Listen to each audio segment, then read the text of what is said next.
Michel Foucault. 14. História da loucura na Idade Clássica. 12. Do bom uso da liberdade. Eis, portanto, a loucura devolvida a uma espécie de solidão, não a solidão ruidosa e de certo modo gloriosa que lhe foi possível conhecer até a Renascença, mas outra solidão, estranhamente silenciosa. Uma solidão que aos poucos a isola da comunidade confusa das casas de internamento e a cerca com uma espécie de zona neutra e vazia. O que desapareceu, no decorrer do século XVIII, não é o rigor desumano com o qual se tratam os loucos, mas a evidência do internamento, a unidade global na qual eram considerados sem nenhum problema, e esses inúmeros fios que os inseriam na trama contínua do desatino.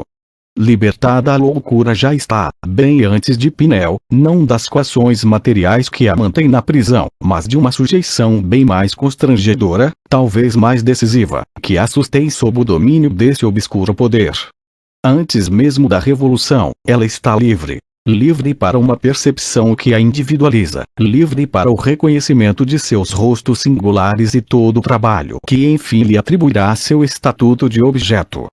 Deixada sozinha e destacada de seus antigos parentescos, entre os muros desgastados do internamento, a loucura se constitui num problema, colocando questões que até então nunca havia formulado. Ela, sobretudo, embaraçou o legislador, que, não podendo deixar de sancionar o fim do internamento, não mais sabia em que ponto do espaço social situá-la: prisão, hospital ou assistência familiar. As medidas tomadas imediatamente antes ou depois do começo da Revolução refletem essa indecisão. Em sua circular sobre as cartas régias de internamento, Breteil pede aos intendentes que lhe indiquem a natureza das ordens de detenção nas diversas casas de internamento, e que motivos a justificam. Deverão ser libertados, no máximo após 1 ou 2 anos de detenção, aqueles que nada tendo feito que os possa expor à severidade das penas pronunciadas pelas leis, se entregaram aos excessos da libertinagem, da devassidão e da dissipação. Pelo contrário, serão mantidos nas casas de internamento. Os prisioneiros cujo espírito estiver alienado e cuja imbecilidade os torna incapazes de se comportar no mundo, ou aqueles cujos furores os tornariam perigosos neste mundo.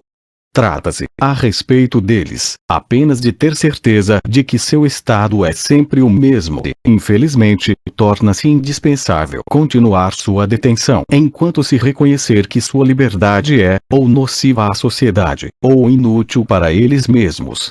É a primeira etapa, reduzir o mais possível a prática do internamento no que diz respeito às faltas morais, aos conflitos familiares, aos aspectos mais benignos da libertinagem, mas permitir que ele prevaleça em seu princípio, e com uma de suas significações maiores: o internamento dos loucos. É o momento em que a loucura de fato assume a posse do internamento, enquanto este se despoja de suas outras formas de utilização. A segunda etapa é a dos grandes inquéritos prescritos pela Assembleia Nacional e pela Constituinte logo após a Declaração dos Direitos do Homem. Ninguém pode ser preso, nem detido, a não ser nos casos previstos pela lei e segundo as formas por ela prescritas. A lei só deve admitir penas estritas e evidentemente necessárias, e ninguém pode ser punido a não ser em virtude de uma lei estabelecida e promulgada anteriormente ao delito e legalmente aplicada. A era do internamento se encerrou. Permanece apenas uma detenção onde se colocam, lado a lado, criminosos condenados ou possíveis criminosos e os loucos. A Comissão de Medicância da Constituinte designa 5 pessoas para visitar as casas de internamento de Paris. O Duque de La Rochefoucauld de Liancourt apresenta o relatório, dezembro de 1789. De um lado, assegura que a presença dos loucos dá às casas de força um estilo degradante e implica o risco de reduzir os internos a uma condição indigna da humanidade. A mistura ali tolerada demonstra, da parte do poder e dos juízes, uma grande leviandade. Esta despreocupação está bem afastada da piedade esclarecida pela desgraça, pela qual ele recebe todas as amenidades, todos os consolos possíveis. É possível, querendo socorrer a miséria, consentir que se degrade a humanidade.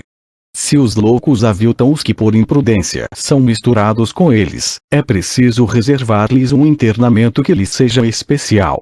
Internamento que não é médico, mas que deve ser a forma de assistência mais eficaz e mais amena de todas as desgraças que afligem a humanidade. O estado de loucura é, no entanto, um dos que convoca com maior razão a piedade e o respeito. É a essa condição que os cuidados devem ser prodigalizados com maior razão.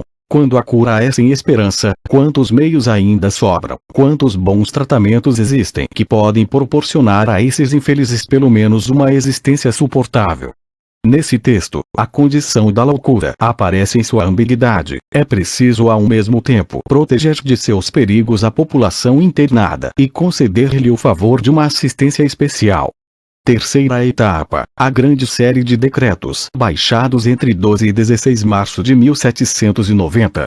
A Declaração dos Direitos do Homem recebe neles uma aplicação concreta. No espaço de 6 semanas a partir do presente decreto, todas as pessoas detidas nos castelos, casas religiosas, casas de força, casas de polícia ou outras prisões quaisquer, por cartas régias ou por ordem de agentes do Poder Executivo, a menos que estejam legalmente condenadas, que tenham sua detenção decretada ou que contra elas exista queixa em juízo em razão de um crime importante, que tenha recebido pena aflitiva ou que estejam presas por loucura, serão postas em liberdade. Portanto, o internamento é a maneira definitiva reservada a certas categorias de justiciáveis e aos loucos.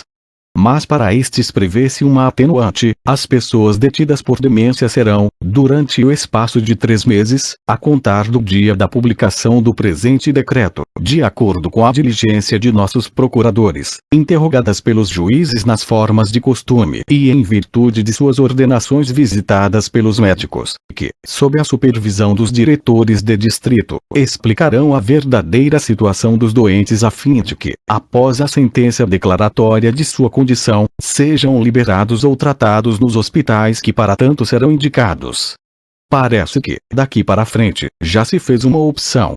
A 29 de março de 1790, Bailey, do porte do Tertre e um administrador da polícia vão a Salpêtriere para determinar de que modo será possível aplicar o decreto, repetindo a mesma visita a Bicêtre. É que as dificuldades são inúmeras. Para começar, não há hospitais destinados ou pelo menos reservados aos loucos. Diante dessas dificuldades materiais, às quais vêm acrescentar-se outras tantas incertezas teóricas, uma longa fase de hesitações irá começar. De todos os lados exige-se da Assembleia um texto que permita a proteção contra os loucos antes mesmo da prometida criação dos hospitais. E por uma regressão, que será de grande importância para o futuro, faz-se com que os loucos caiam sob as medidas imediatas e não controladas, que não se tomam nem mesmo contra criminosos perigosos, mas contra os animais daninhos e ferozes. A Lei de 22 de julho de 1791 reforça essa disposição, tornando as famílias responsáveis pela vigilância dos alienados e permitindo às autoridades municipais a adoção de todas as medidas úteis. Os parentes dos insensatos devem zelar por eles, impedindo que vaguem, tomando cuidado para que não cometam nenhuma desordem. A autoridade municipal deve obviar aos inconvenientes que resultarem da negligência que os particulares demonstrarem no cumprimento desse dever. Através desse desvio de sua libertação os loucos reencontram, mas desta vez na própria lei, esse estatuto animal no qual o internamento os alienara. Tornam-se animais selvagens na própria época em que os médicos começam a reconhecer neles uma animalidade amena. Mas é em vão que se coloca essa disposição nas mãos das autoridades, nem com isso os problemas se resolvem. Os hospitais para alienados ainda não existem. Inúmeros pedidos chegam ao Ministério do Interior. Delessat responde, por exemplo, a um deles: percebo, como o senhor, como seria interessante se pudesse proceder de imediato ao estabelecimento das casas destinadas a servir de retiro para a desafortunada classe dos insensatos. Em relação aos insensatos que a falta desses estabelecimentos obrigou a colocar-se em diferentes prisões de seu departamento, não vejo outros meios, no momento, de retirá-los desses lugares tão pouco condizentes com suas condições a não ser transferi-los, provisoriamente, se possível, para Bicêtre. Portanto, seria conveniente que o diretório escrevesse ao de Paris para pôr-se de acordo com este a respeito dos meios de serem eles admitidos nessa casa, onde os custos de sua manutenção serão pagos por seu departamento ou pelas comunas dos domicílios desses infelizes, se suas famílias não estiverem em condições de se encarregar dessa despesa. Bicêtre torna-se assim o grande centro para onde são enviados todos os insensatos, sobretudo após o fechamento de Saint-Lazare. O mesmo acontece com as mulheres na Salpêtrière. Em 1792, 200 loucas são levadas para lá, que 5 anos antes tinham sido instaladas no antigo noviciado dos capuchinhos da rua Saint-Jacques. Mas, nas províncias afastadas, não há como mandar os alienados aos antigos hospitais gerais. Na maioria das vezes, são mantidos nas prisões, como é o caso por exemplo do Castelo de Angers, em Bellevaux. A desordem é aí indescritível e se prolongará por muito tempo, até o advento do Império. Antoine Nodier dá alguns detalhes de Bellevaux. Todo dia aos clamores anunciam ao bairro que os internos estão se atacando. A guarda corre. Composta tal como está atualmente, é motivo de risadas dos combatentes. Os administradores municipais são chamados a restabelecer a calma. Sua autoridade é desprezada, são amaldiçoados e insultados. Não é mais uma casa de justiça e de detenção. As desordens são igualmente acentuadas, talvez mesmo mais em Bicêtre. Para lá são levados prisioneiros políticos, ali se ocultam suspeitos processados. A miséria, a penúria produzem esfomeados. A administração não para de protestar.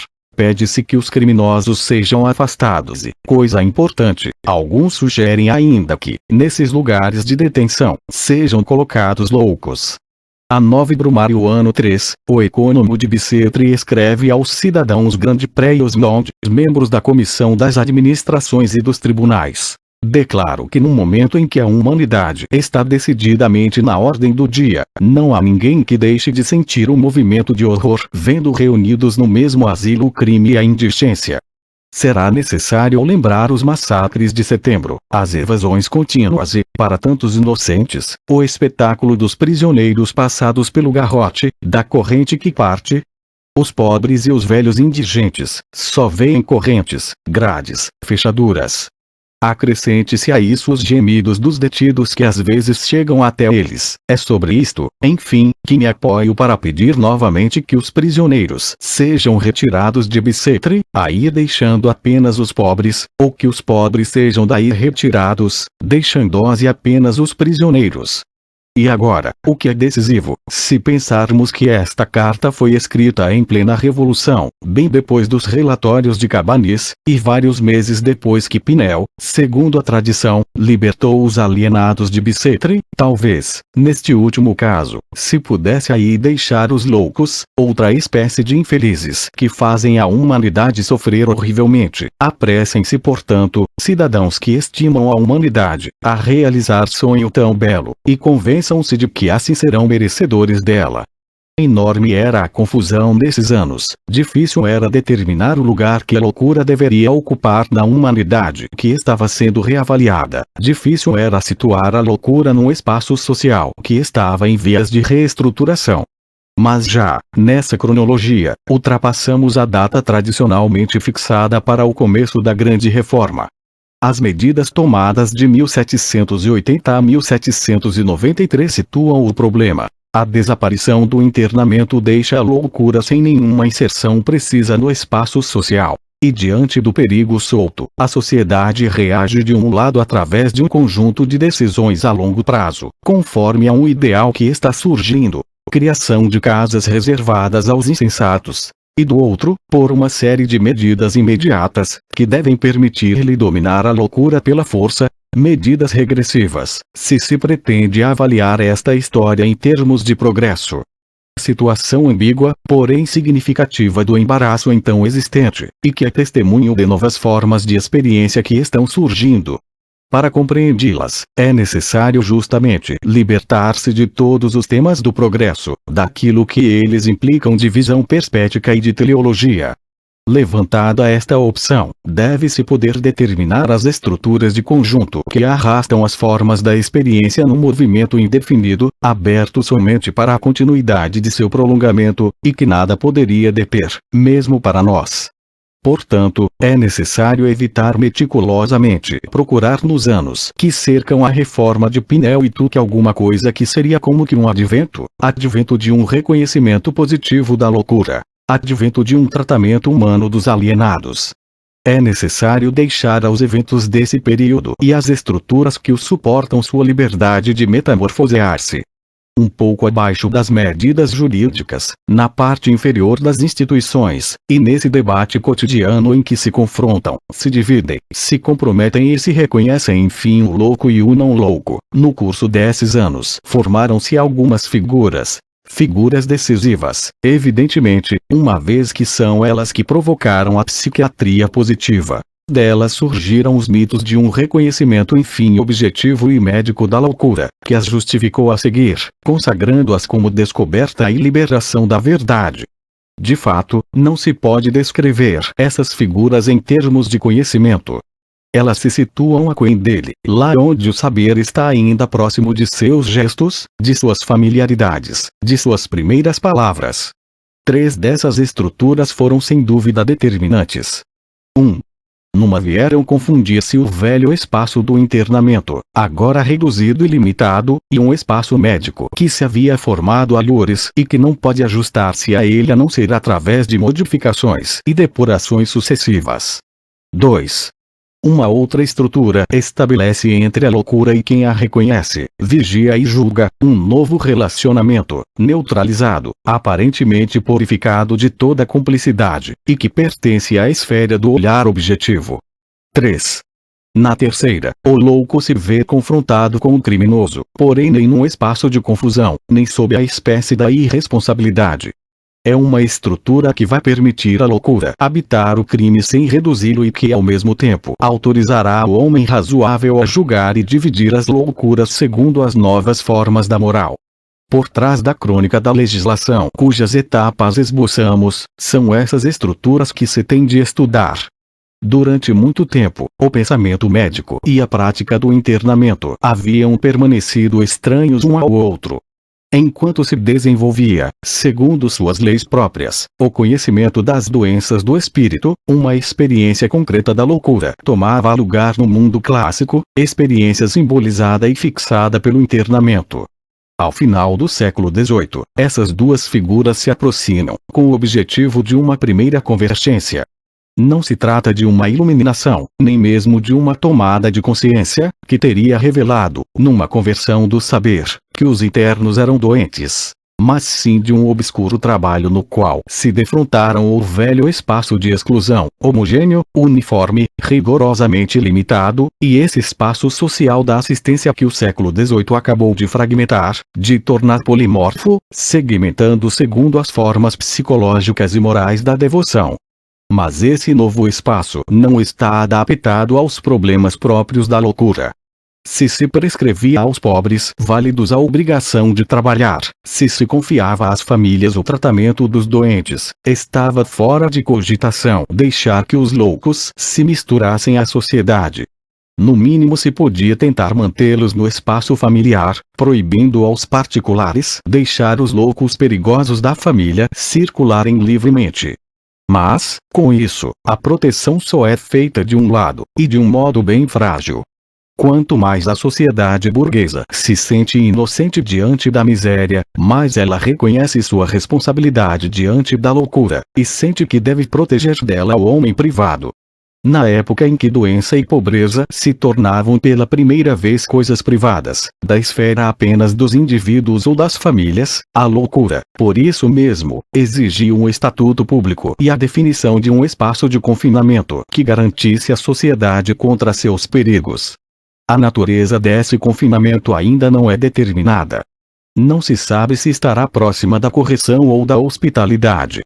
No momento, uma única coisa é certa, é que o louco, no momento em que o internamento se esboroa, devolvendo os correcionários à liberdade e os miseráveis às suas famílias, se encontra na mesma situação que os prisioneiros ou condenados e os pobres ou doentes que não têm família. Em seu relatório, La Rochefoucauld-Liancourt indica que os socorros a domicílio poderiam aplicar-se à grande maioria das pessoas hospitalizadas em Paris. No total de 11 mil pobres, esse modo de auxílio poderia ser dado a quase 8 mil, isto é, para as crianças e pessoas de ambos os sexos que não sejam prisioneiros, insensatos ou sem família. Será então o caso de tratar os loucos como outros prisioneiros, e colocá-los numa estrutura carcerária, ou tratá-los como doentes fora da situação familiar e constituir à volta deles uma quase família? Veremos de que modo, precisamente, Tuque e Pinel procederam, ao definir o arquétipo do asilo moderno. Mas a função comum e a forma mista desses dois tipos de confinamento ainda não foram descobertas. No momento em que a revolução se inicia, duas séries de projetos se defrontam. Uns procuram fazer reviver, sob novas formas, numa espécie de pureza geométrica, de racionalidade quase delirante, as velhas funções do internamento, para uso essencialmente do crime e da loucura. Os outros, pelo contrário, procuram definir um estatuto hospitalar da loucura para substituir a família, que fracassa nessas funções. Não é a luta entre filantropia e barbárie, das tradições contra um novo humanismo. É o tatear desajeitado na direção de uma definição da loucura que toda uma sociedade procura novamente exorcizar, na época em que seus velhos companheiros, pobreza, libertinagem, doença, recaíram no domínio privado. No espaço social inteiramente reestruturado, a loucura deve encontrar um lugar. Muito se sonhou, na própria época em que o internamento perdia seu sentido, com as casas de correção ideais, funcionando sem obstáculos nem inconvenientes, numa perfeição silenciosa, bissetres oníricas, onde todos os mecanismos da correção poderiam funcionar em estado puro. Aí tudo seria ordem e castigo, medida exata das penas, pirâmide organizada dos trabalhos e das punições, o melhor possível de todos os mundos do mal. E sonha-se com essas fortalezas ideais que não manteriam contato com o mundo real, inteiramente fechadas sobre si mesmas, viveriam apenas dos recursos do mal, numa suficiência que evita o contágio e dissipa os terrores. Elas formariam, em seu microcosmo independente, uma imagem invertida da sociedade. Vício, coação e castigo, refletindo assim a virtude, como no espelho, bem como a liberdade e as recompensas que constituem a alegria dos homens. Brissot traça, por exemplo, o plano de uma casa de correção perfeita, conforme o rigor de uma geometria que é ao mesmo tempo arquitetural e moral. Todo fragmento de espaço assume os valores simbólicos de um inferno social meticuloso. Dois dos lados de uma construção, que deve ser quadrada, serão reservados para o mal sob suas formas atenuadas, as mulheres e as crianças de um lado, os devedores do outro. A este serão atribuídas camas e uma alimentação passáveis. Seus quartos serão expostos ao sol e à suavidade do clima. Do lado do frio e do vento, serão colocadas as pessoas acusadas do crime capital, e com estes os libertinos, os agitados e todos os insensatos, perturbadores do descanso público. As duas primeiras classes de correcionários executarão alguns serviços úteis ao bem público. As duas últimas estão reservados trabalhos indispensáveis prejudiciais à saúde, e que muitas vezes as pessoas honestas são obrigadas a praticar.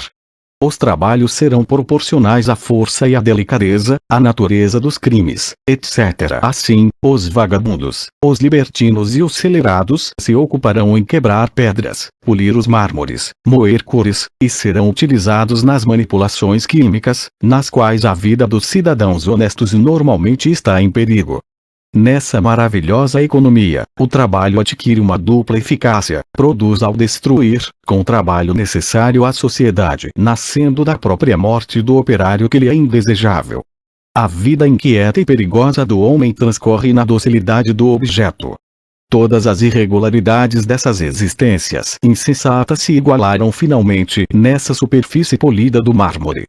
Os temas clássicos do internamento atingem aqui uma perfeição paroxística. O interno é excluído até a morte, mas cada passo que dá para essa morte se transforma, numa reversibilidade sem resíduos, em coisa útil à felicidade da sociedade de que é banido. Quando a revolução começa, semelhantes sonhos ainda não se dissiparam. O de Musknet serve-se de uma geometria bastante parecida com essa, mas a meticulosidade de seus símbolos é ainda mais rica. Fortaleza de 4 lados. Cada uma das construções, por sua vez, tem 4 andares, formando uma pirâmide de trabalho. Pirâmide arquitetural. Na parte de baixo, as profissões dos tecelãos e dos cardadores. Na parte de cima, se fará uma plataforma que servirá de lugar para tramar as correntes, antes de pôr as peças nas oficinas. Pirâmide social. Os internos são agrupados em batalhões de 12 pessoas, sob a direção de um contramestre. Vigilantes controlam seu trabalho. Um diretor presidia tudo.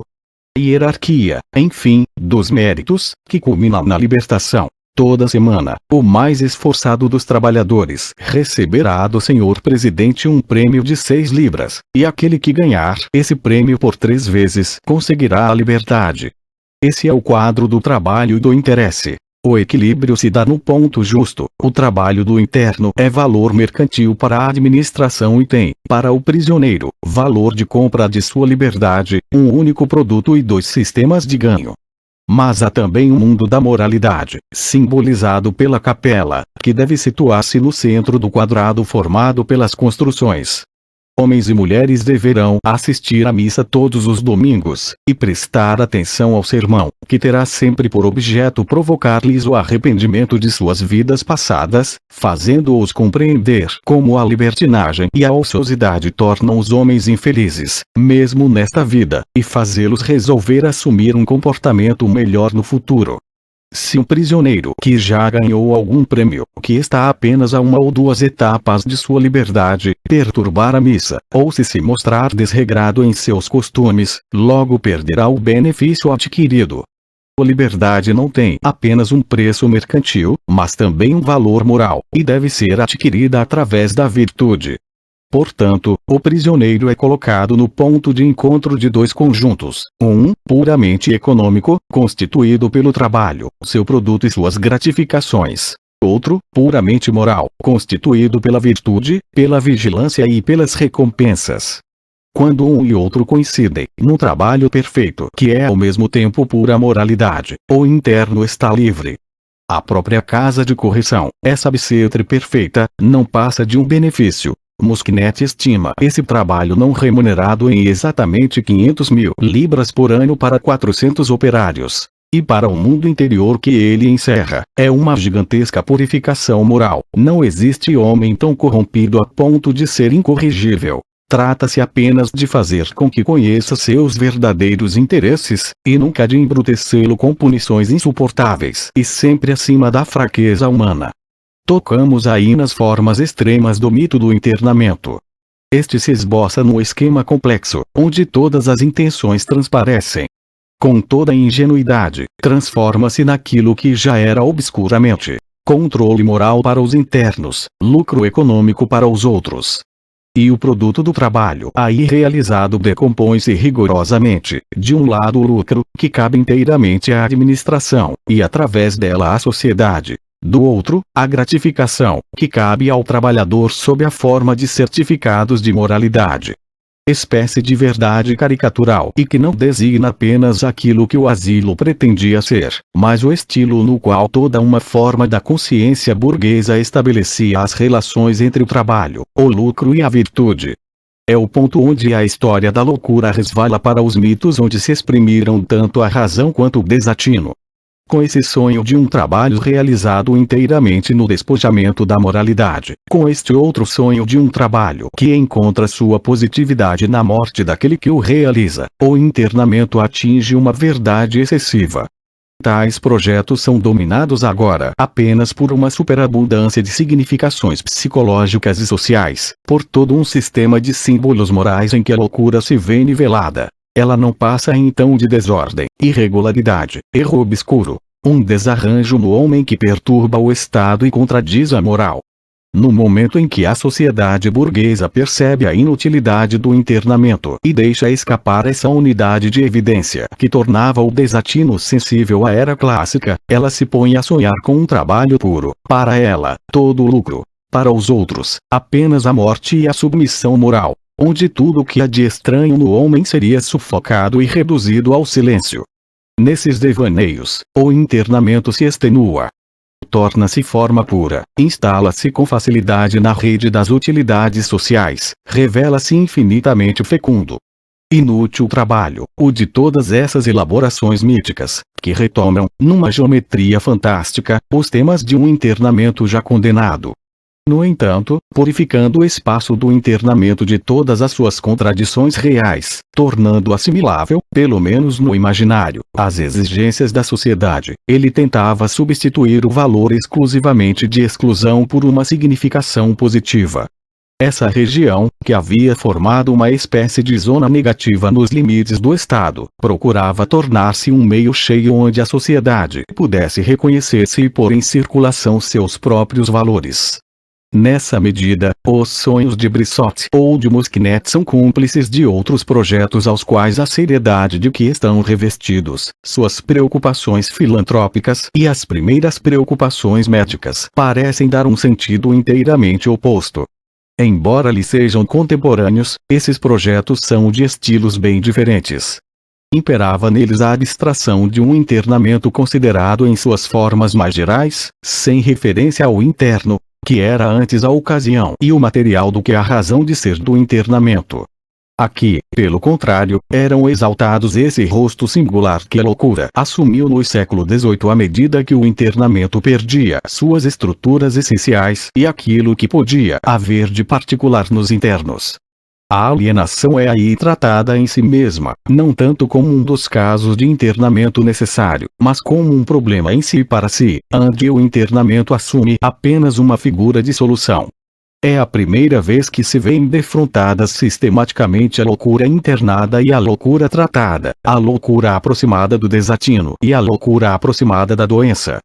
Em suma, é o primeiro momento desta confusão, ou desta síntese, como se preferir denominá-la, que constitui a alienação mental no sentido moderno da palavra. Em 1785 surge, sob a dupla assinatura de Doublet e Colombier, uma instrução impressa para a Ordem de Nostras do governo sobre a maneira de governar e tratar os insanos. O louco é aí situado, em toda a sua ambiguidade, a meio caminho entre uma assistência que se esforça por reajustar e um internamento que está desaparecendo. Esse texto não tem valor nem de descoberta, nem de conversão na maneira de tratar a loucura. Aponta, antes, compromissos, medidas procuradas, equilíbrios. Todas as hesitações dos legisladores revolucionários já são aí pressagiadas. De um lado, a assistência, como manifestação de uma piedade natural, é exigida para os loucos, que a merecem como todos aqueles que não podem prover as próprias necessidades. É aos seres mais fracos e mais infelizes que a sociedade deve a proteção mais acentuada e os maiores cuidados. Assim, as crianças e os insensatos sempre foram objeto da solicitude pública. No entanto, a compaixão naturalmente sentida pelas crianças é uma atração positiva. Com os loucos, a piedade é logo compensada e mesmo eliminada pelo horror que se sente por essa existência estranha votada às suas violências e a seus furores, por assim dizer, é-se levado a evitá-los a fim de escapar desse espetáculo constrangedor de marcas horríveis que ostentam no rosto e no corpo, marcas do esquecimento da razão. Aliás, o temor de sua violência afasta deles todos os que não estão obrigados a apoiá-los. Portanto, é preciso encontrar um termo médio entre o dever de assistência, que prescreve uma piedade abstrata, e os temores legítimos, que suscitam um assombro realmente sentido. Será o caso de propor-se naturalmente uma assistência intramuros, um socorro levado ao fim dessa distância que prescreve o horror, uma piedade que se desdobrará no espaço arrumado há mais de um século pelo internamento e por ele deixado vazio. Por isso mesmo, a exclusão dos loucos assumirá um outro sentido. não mais marcará a grande cesura entre razão e desatino, nos limites últimos da sociedade, mas, no próprio interior do grupo, traçará uma espécie de linha de compromisso entre sentimentos e deveres, entre a piedade e o horror, entre a assistência e a segurança. Nunca mais terá esse valor de limite absoluto que havia talvez herdado das velhas obsessões, e que havia confirmado, nos temores abafados dos homens, ao retomar de uma maneira quase geográfica o lugar da letra. Agora, essa exclusão deve ser antes medida do que limite, e é a evidência dessa nova significação que torna tão criticáveis os asilos franceses, inspirados nas leis romanas. Com efeito, eles só aliviam o temor público e não podem satisfazer a piedade, que exige não apenas a segurança, mas ainda cuidados e tratamentos que muitas vezes são negligenciados e a falta dos quais a demência de uns é eterna, quando se poderia curá-la, e a de outros se vê aumentada, quando se poderia diminuí-la. Mas essa nova forma de internamento deve ser uma medida igualmente num outro sentido, o de conciliação das possibilidades da riqueza com as exigências da pobreza, pois os ricos, e esse é bem o ideal da assistência entre os discípulos de Turgot, transformam em lei o tratamento cuidadoso, em suas casas, de seus parentes atacados por loucura, e em caso de insucesso fazem-nos vigiar por pessoas de confiança. Mas os pobres não têm nem os recursos necessários para conter os insensatos, nem a faculdade de cuidar deles e tratar dos doentes. Portanto, é preciso estabelecer, a partir do modelo proposto pela riqueza, um socorro que esteja à disposição dos pobres, ao mesmo tempo vigilância e cuidados tão diligentes quanto nas famílias, mas completamente gratuitos para os que deles se beneficiarem. Para tanto, Colombier prescreve o estabelecimento de um departamento unicamente destinado aos pobres insensatos em cada depósito de mendicância, e que aí se instaure a disposição de tratar indistintamente todos os gêneros de loucura. Todavia, o ponto mais decisivo do texto é a procura, ainda hesitante, de um equilíbrio entre a exclusão pura e simples dos loucos e os cuidados médicos que lhes são dados na medida em que são considerados como doentes. Prender os loucos é essencialmente imunizar a sociedade contra o perigo que eles representam. 1000 exemplos provaram esse perigo, e os documentos públicos já o demonstraram, há pouco tempo, ao relatar a história de um maníaco que após ter estrangulado sua mulher e seus filhos, adormeceu tranquilamente sobre as vítimas ensanguentadas de seu frenesi. Portanto, primeiro ponto. Prender os dementes que as famílias pobres não são capazes de pôr sob vigilância. Mas também dar-lhes o benefício dos tratamentos que poderiam receber dos médicos se tivessem maior fortuna, ou dos hospitais, se não fossem presos de imediato. Doublet explicita os tratamentos que devem ser aplicados aos diferentes doentes do espírito, preceitos que resumem com exatidão os cuidados tradicionalmente dispensados no século XVIII. Todavia, a ligação entre o internamento e os cuidados é, aqui, apenas de ordem temporal. Não coincidem exatamente, sucedem-se. Os cuidados serão dispensados durante o curto período em que a doença é considerada curável. Logo após, o internamento retomará sua função única de exclusão. Num certo sentido, a instrução de I. 785 não faz mais que retomar e sistematizar os hábitos da hospitalidade e do internamento, mas o essencial é que os une numa única forma institucional e que os cuidados sejam administrados lá mesmo onde se prescreve a exclusão. Outrora o tratamento era feito no Hôtel Dieu, e internava-se em Bicêtre. Projeta-se agora uma forma de internamento na qual a função médica e a função de exclusão serão exercidas uma após a outra, mas no interior de uma estrutura única. Proteção da sociedade contra o louco no espaço de banimento que designa a loucura como alienação irremissível, e proteção contra a doença no espaço de recuperação onde a loucura é considerada, pelo menos de direito, como transitória. Estes dois tipos de medidas, que abrangem duas formas de experiência até aqui heterogêneas, vão superpor-se sem ainda se confundir. Pretendeu-se fazer do texto de Doublet e de Colombier a primeira grande etapa na constituição do asilo moderno 24. Mas sua instruction tenta inutilmente aproximar-se do mundo do internamento, até fazer com que nele penetrem as técnicas médicas e farmacêuticas. O passo essencial não é dado. E isto só ocorrerá no dia em que o espaço do internamento, adaptado e reservado à loucura, revelará valores próprios que, sem contribuições exteriores, mas em virtude de um poder autóctone, serão capazes de eliminar a loucura, isto é, no dia em que o internamento se transformar em medicação essencial, em que o gesto negativo de exclusão será ao mesmo tempo, através de seu sentido único e de suas virtudes intrínsecas, abertura para o mundo positivo da cura. Não se trata de revestir o internamento com práticas que lhe são estranhas, mas de, arrumando-o, forçando uma verdade que ele ocultava, estendendo todos os fios que nele se cruzam de modo obscuro, dar-lhe um valor médico no movimento que conduz a loucura à razão. Fazer de um espaço, que não passava de divisão social, ou domínio dialético onde o louco e o não louco irão trocar suas verdades secretas. Esse passo é dado por Tenon e Cabanis. Em Tenon ainda se encontra a velha ideia de que o internamento dos loucos só pode ser decretado de maneira definitiva se os cuidados médicos fracassarem. Somente após terem se esgotado todos os recursos possíveis é que se permite consentir na necessidade incômoda de retirar a liberdade de um cidadão. Mas o internamento já não é mais, de uma maneira rigorosamente negativa, abolição total e absoluta da liberdade. Deve ser, antes, liberdade restrita e organizada.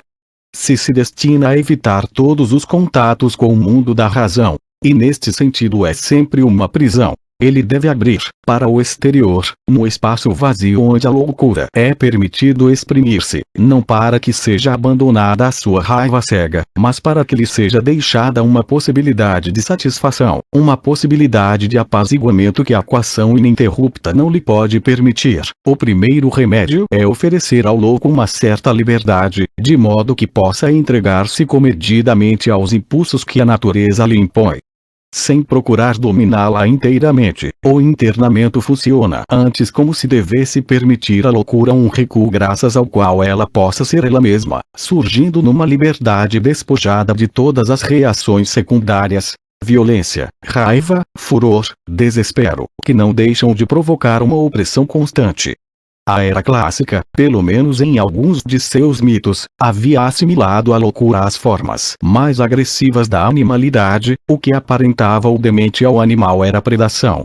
Surge agora o tema segundo o qual pode haver, no louco, uma animalidade suave, que não destrói, pela violência, sua verdade humana, mas que deixa vir à luz do dia um segredo da natureza, um fundo esquecido e no entanto sempre familiar, que aproxima o insensato do animal doméstico e da criança.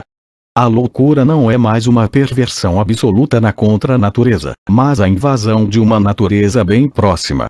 E aos olhos de Tenon o ideal das práticas do internamento é exatamente aquele em uso em Senaluk, onde o louco, entregue a si mesmo, se quiser sai de seu alojamento, percorre a galeria ou vai para um pátio de areia ao ar livre. Forçado a agitar-se, tinha necessidade de espaços cobertos e descobertos para que a todo instante pudesse ceder aos impulsos que o dominam. Portanto, o internamento deve ser tanto espaço de verdade quanto espaço de coação, e só deve ser este para poder ser aquele. Pela primeira vez é formulada essa ideia que tem um peso único na história da psiquiatria até o momento da liberação psicanalítica. A ideia de que a loucura internada encontra nessa equação, nessa vacuidade fechada, nesse meio, o elemento privilegiado no qual poderão aflorar as formas essenciais de sua verdade. Relativamente livre e abandonada aos paroxismos de sua verdade, não está a loucura correndo o risco de se reforçar e obedecer a uma espécie de aceleração contínua? Nem Tenon nem Cabanis acreditam nisso. Pelo contrário, supõem que essa semi-liberdade, essa liberdade enjaulada, tem valor terapêutico. E que, para eles como para todos os médicos do século XVIII, a imaginação, porque participa do corpo e da alma e porque é o lugar de origem do erro, é sempre responsável por todas as doenças do espírito. Contudo, quanto mais o homem é coagido, mais sua imaginação divaga. Quanto mais estritas forem as regras às quais seu corpo está submetido, mais desregrados serão seus sonhos e suas imagens. De modo que a liberdade aprisiona melhor a imaginação do que as correntes, uma vez que ela confronta sem cessar a imaginação com o real e dissimula os sonhos mais estranhos nos gestos mais familiares. A imaginação silencia na vagabundagem da liberdade. E Teno elogia bastante a previdência dos administradores de St. Luke, onde o louco é em geral deixado em liberdade durante o dia. Esta liberdade, para quem não conhece o freio da razão, já é um remédio que impede o alívio provocado por uma imaginação solta ou perdida em si mesmo, e sem ser outra coisa além dessa liberdade reclusa. O internamento é portanto um agente de cura. É uma entidade médica, não tanto em razão dos cuidados que proporciona, mas em virtude do próprio jogo da imaginação, da liberdade, do silêncio, dos limites e do movimento, que os organiza espontaneamente e conduz o erro à verdade, a loucura à razão. A liberdade internada cura por si mesma, como logo fará a linguagem liberada na psicanálise, porém através de um movimento exatamente contrário, não permitindo aos fantasmas que se materializem em palavras e se permutem entre si, mas obrigando-os a apagar-se diante do silêncio e pesadamente real das coisas. O passo essencial está dado. O internamento recebeu sua carta de nobreza médica, tornou-se lugar de cura, não mais o lugar onde a loucura espreitava e se conservava obscuramente até a morte, mas o lugar onde, por uma espécie de mecanismo autóctone, se supõe que ela acabe por suprimir a si mesma. O importante é que essa transformação da casa de internamento em asilo não se fez através da introdução progressiva da medicina, espécie de invasão proveniente do exterior, mas através de uma reestruturação interna desse espaço ao qual a era clássica não havia dado outras funções além das de exclusão e correção. A progressiva alteração de suas significações sociais, a crítica política da repressão e a crítica econômica da assistência, a apropriação de todo o campo do internamento pela loucura, enquanto todas as outras figuras do desatino foram dele pouco a pouco afastadas, tudo isso é que faz do internamento um lugar duplamente privilegiado pela loucura, o lugar de sua verdade e o lugar de sua abolição. E, nessa medida, ele se torna realmente sua destinação. Entre eles, a ligação será doravante necessária. E as funções que podiam parecer mais contraditórias, proteção contra os perigos provocados pelos insensatos e cura das doenças, essas funções encontram finalmente uma espécie de repentina harmonia, uma vez que no espaço fechado mas vazio do internamento que a loucura formula sua verdade e libera sua natureza, de uma só vez e através apenas da operação do internamento, o perigo público será conjurado, e os signos da doença eliminados. Com o espaço do internamento assim habitado por valores novos e por todo um movimento que lhe era desconhecido, a medicina poderá, e só agora, apossar-se do asilo e chamar para si todas as experiências da loucura. Não é o pensamento médico que forçou as portas do internamento. Se os médicos hoje reinam no asilo, não é por um direito de conquista, graças à força viva de sua filantropia ou de sua preocupação com a objetividade científica. É porque o próprio internamento aos poucos assumiu um valor terapêutico, e isso através do reajustamento de todos os gestos sociais ou políticos, de todos os ritos, imaginários ou morais, que desde mais de um século haviam conjurado a loucura e o desatino. O internamento muda de figura. Mas no complexo que com ele constitui, onde uma divisão rigorosa nunca é possível, a loucura por sua vez se altera. Ela reata, com essa semi-liberdade que lhe é oferecida, não sem comedimento, com o tempo no qual ela transcorre, com os olhares enfim que a vigiavam e delimitam novas relações. Ela necessariamente constitui um corpo único com esse mundo fechado, que é ao mesmo tempo para ela sua verdade e sua morada. Por uma recorrência, que só é estranha se pensar a loucura nas práticas que a designam e lhe dizem respeito, sua situação transforma-se em natureza. Suas coações assumem o sentido de um determinismo, e a linguagem que a fixa assume a voz de uma verdade que falaria de si mesma. O gênio de Cabanis, e os textos que escreveu em 1791, situam-se nesse momento decisivo, e ao mesmo tempo equívoco, onde a perspectiva oscila. Aquilo que era a reforma social do internamento torna-se fidelidade às verdades profundas da loucura. E a maneira pela qual se aliena o louco deixa-se esquecer para reaparecer como natureza da alienação. O internamento está em vias de ordenar-se pelas formas que fez surgir. O problema da loucura não é mais encarado do ponto de vista da razão ou da ordem, mas do ponto de vista do direito do indivíduo livre. Nenhuma coação, nem mesmo caridade alguma, pode atingi-las. O que se deve providenciar antes de mais nada é a liberdade e a segurança das pessoas. Exercendo a beneficência, não se deve violar as regras da justiça. Liberdade e razão têm os mesmos limites. Quando a razão é atingida, a liberdade pode ser coagida. E é necessário ainda que essa afecção da razão seja exatamente uma das que ameaçam a existência do sujeito ou a liberdade dos outros, quando os homens gozam de suas faculdades racionais, isto é, quando elas não são alteradas a ponto de comprometer a segurança e a tranquilidade de outrem, ou de expor a própria pessoa a verdadeiros perigos. Ninguém, nem mesmo a sociedade, tem o direito de atingir seja como for sua independência. Assim se prepara uma definição da loucura a partir das relações que a liberdade pode manter consigo mesma.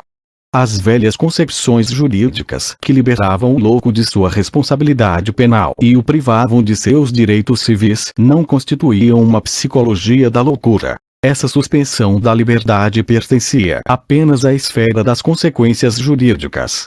Mas, com Cabanis, a liberdade tornou-se uma natureza para o homem. Aquilo que impedir legitimamente seu uso deve necessariamente ter alterado as formas naturais que ela assume no homem. O internamento de louco, então, não será nada além de um estado de fato, a tradução, em termos jurídicos, de uma abolição da liberdade já conquistada em nível psicológico. E com essa recorrência do direito à natureza se vê fundamentada a grande ambiguidade que tanto faz hesitar o pensamento contemporâneo a respeito da loucura. Se a irresponsabilidade se identifica com a ausência de liberdade, não há determinismo psicológico que não possa inocentar, isto é, não há verdade para a psicologia que não seja ao mesmo tempo alienação para o homem. O desaparecimento da liberdade, de consequência que era, torna-se fundamento, segredo, essência da loucura. E é esta essência que deve prescrever o que se deve impor como restrição à liberdade material dos insensatos. Impõe-se um controle que deverá interrogar a loucura sobre ela mesma, e para o qual se convocará de modo confuso. Tanto esse desaparecimento da liberdade ainda permanece ambíguo. Magistrados, juristas, médicos e simplesmente homens experimentados, essa é a razão pela qual os lugares onde os loucos são mantidos devem ser continuamente submetidos à inspeção das diferentes magistraturas e à vigilância especial da polícia. Quando um louco é levado para um lugar de detenção, sem perda de tempo, será observado sob todos os aspectos, será submetido a exame por oficiais da saúde, será vigiado por pessoas da polícia das mais inteligentes e mais habituadas a observar a loucura em todas as suas variedades. O internamento deverá representar como que uma espécie de medida permanente da loucura, reajustando-se incessantemente à sua verdade móvel, só coagindo ali no limite em que a liberdade se aliena, a humanidade, a justiça e a boa medicina ordenam que se encerrem apenas os loucos que podem de fato prejudicar os outros, de manter amarrados apenas aqueles que, sem isso, se prejudicariam a si mesmos.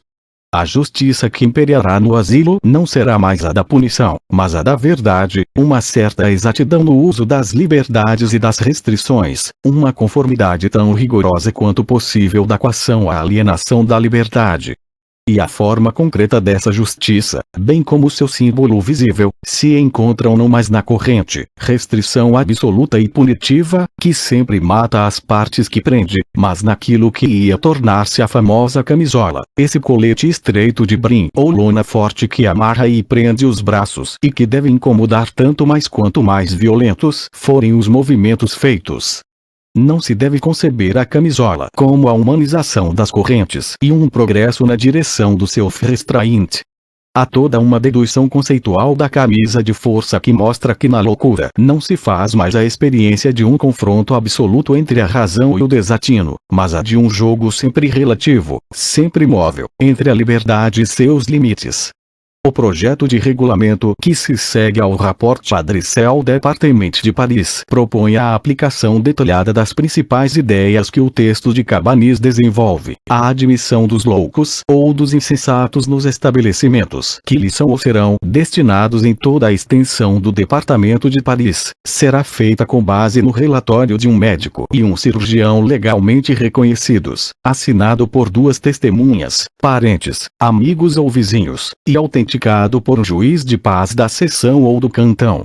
Mas o relatório dá uma interpretação mais ampla do regulamento. A própria preeminência do médico, na determinação da loucura, é aí claramente controlada, e justamente em nome de uma experiência asilar considerada como mais próxima da verdade, ao mesmo tempo porque ela repousa em casos mais numerosos e porque de algum modo deixa a loucura falar mais livremente de si mesma. Suponhamos assim que um louco seja levado a um hospital, o doente chega, conduzido por sua família, vizinhos, amigos ou pessoas caridosas. Essas pessoas atestam que ele é de fato louco. Elas estão ou não estão munidas de certificados médicos. As aparências confirmam ou parecem contrariar o que afirmam.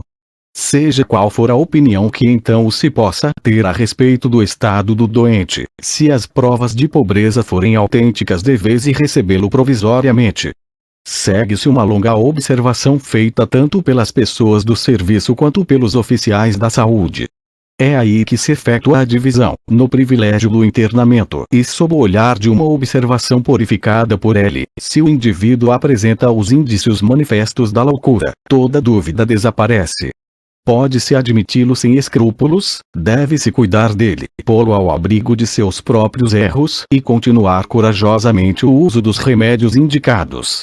Se, pelo contrário, após um tempo julgado conveniente, nenhum sintoma de loucura for descoberto, se inquéritos realizados com prudência não reunirem nada que permita supor que esse tempo de calmaria não passou de um intervalo lúcido. Enfim, se o doente pede para sair do hospital, seria um crime segurá-lo aí à força.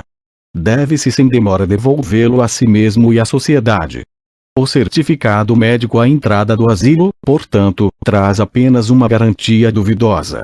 O critério definitivo, e que não se pode pôr em dúvida, deverá ser fornecido pelo internamento. A loucura surge aí filtrada de tudo aquilo que poderia constituir uma ilusão e oferecida a um olhar absolutamente neutro, pois não é mais o interesse da família que fala, nem o poder e seu arbítrio, nem os preconceitos da medicina, mas é o próprio internamento que se pronuncia, e no vocabulário que lhe é próprio. Isto é, com esses termos de liberdade ou de coação que tocam profundamente na essência da loucura. Os guardiães que zelam pelos limites do internamento são os que agora detêm a possibilidade de um conhecimento positivo da loucura. Através desse caminho, Cabanis chega à curiosa ideia, sem dúvida a mais nova, de um diário do asilo. No internamento clássico, o desatino era, em sentido estrito, reduzido ao silêncio. De tudo o que ele foi durante todo esse tempo, nada sabemos, a não ser por alguns sinais enigmáticos que o designam nos registros das casas de internamento. Suas figuras concretas, sua linguagem e a multiplicidade dessas existências delirantes, tudo isso está sem dúvida perdido para nós. Nessa época, a loucura não tinha memória, e o internamento constituía o selo desse esquecimento. Doravante, ele é aquilo através do qual a loucura formula sua verdade. A cada momento ele deve marcar as medidas dessa loucura, e é nele que ela se totalizará. Chegando assim a um ponto de decisão, será mantido um diário onde o quadro de cada doença, os efeitos dos remédios e as aberturas de cadáveres serão consignados com escrupulosa exatidão. Todos os indivíduos da seção serão nominalmente inscritos nele, através do que a administração poderá apreciar nominalmente seu estado, semana após semana, ou mesmo dia a dia, se considerar necessário. A loucura ganha assim regiões da verdade que o desatino jamais atingira. Ela se insere no tempo, escapa ao acidente puro com o qual se indicavam outrora seus diferentes episódios para assumir uma figura autônoma na história. Seu passado e sua evolução fazem parte de sua verdade, e o que a revela não é mais justamente essa ruptura sempre instantânea em relação à verdade com a qual se identificava o desatino. Há um tempo da loucura que é o do calendário, não o calendário rítmico das estações que a liga às forças obscuras do mundo, mas um calendário cotidiano, dos homens, no qual se aprecia a história. Desdobrada pelo internamento em sua verdade, instalada no tempo das crônicas e da história, despojada de tudo que podia tornar irredutível a presença profunda do desatino, a loucura, assim desarmada, pode entrar sem perigo no jogo das trocas. Ela se torna comunicável. Pode retomar uma existência pública, não sob a forma que causava escândalo, contestando de uma só vez, e sem admitir recursos, tudo que há de mais essencial no homem e de mais verdadeiro na verdade, mas sob a forma de um objeto calmo, posto à distância sem que nada lhe seja retirado, aberto sem reticências para os segredos que não perturbam, mas que ensinam. A administração pensará sem dúvida que o resultado desse diário e seus detalhes mais preciosos pertencem a esse mesmo público que forneceu esse deplorável material. A administração ordenará, sem dúvida, a publicação desse diário, e por menor que seja a contribuição filosófica e de conhecimentos médicos que o redator possa lhe dar, essa coletânea, oferecendo todo ano novos fatos, novas observações, experiências novas verdadeiras, se tornará para a ciência física e moral do homem uma imensa fonte de riquezas. A loucura se oferece aos olhares. Já se oferecia no internamento clássico, quando dava o espetáculo de sua animalidade. Mas o olhar que se voltava sobre ela era então um olhar fascinado, no sentido de que o homem contemplava nessa figura tão estranha uma bestialidade que era sua própria e que ele reconhecia de um modo confuso como infinitamente próxima e infinitamente afastada, essa existência que uma monstruosidade delirante tornava desumana e colocava no ponto mais distante do mundo era secretamente aquela que ele sentia em si mesmo. O olhar que agora incide sobre a loucura não está carregado com tantas complicidades. É dirigido para um objeto que ele atinge através apenas de uma verdade discursiva já formulada. O louco só lhe aparece como quis decantado pela abstração da loucura. E se há algo nesse espetáculo que diz respeito ao indivíduo razoável, não é na medida em que a loucura pode contestar para ele a totalidade do homem, mas na medida em que ela pode contribuir com algo para aquilo que se sabe do homem. Ela não mais deve inscrever-se na negatividade da existência, como uma de suas figuras mais abruptas, porém tomar lugar progressivamente na positividade das coisas conhecidas. Nesse novo olhar, onde os compromissos são conjurados, a barreira das grades também é abolida. O louco e o não louco estão, rosto descoberto, um na presença do outro. Entre eles não há mais nenhuma distância, salvo a avaliada imediatamente pelo olhar. Mas, embora imperceptível, ela é sem dúvida ainda mais intransponível. A liberdade adquirida no internamento, a possibilidade de daí extrair uma verdade e uma linguagem na verdade são para a loucura apenas o outro lado de um movimento que lhe dá um estatuto no conhecimento. Sob o olhar que agora a envolve, ela se despoja de todos os prestígios que faziam dela, ainda recentemente, uma figura conjurada desde o momento em que era percebida. Ela se torna forma olhada, coisa investida pela linguagem, realidade que se conhece. Torna-se objeto. E se um novo espaço do internamento aproxima, a ponto de reuni-las numa morada mista, a loucura e a razão, ele estabelece entre ambas uma distância bem mais temível, um desequilíbrio que não mais poderá ser invertido. Por mais livre que seja a loucura no mundo que lhe prepara o homem razoável, por mais próxima que esteja de seu espírito e coração, nunca deixará de ser para ele nada além de um objeto. Não mais o outro lado sempre iminente de sua existência, mas um evento possível no encadeamento das coisas. Esta queda na objetividade é que domina a loucura, de um modo mais profundo e melhor do que sua antiga sujeição às formas do desatino. O internamento, em seus novos aspectos, pode muito bem oferecer à loucura o luxo de uma liberdade. Ela agora é serva e está desarmada de seus mais profundos poderes.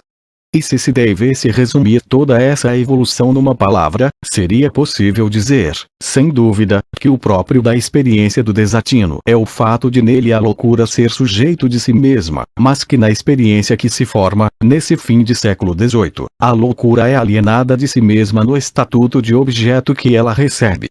Cabanis sonha para ela esse sonho acordado ao qual o asilo a obriga. Procura esgotá-la nessa problemática serena.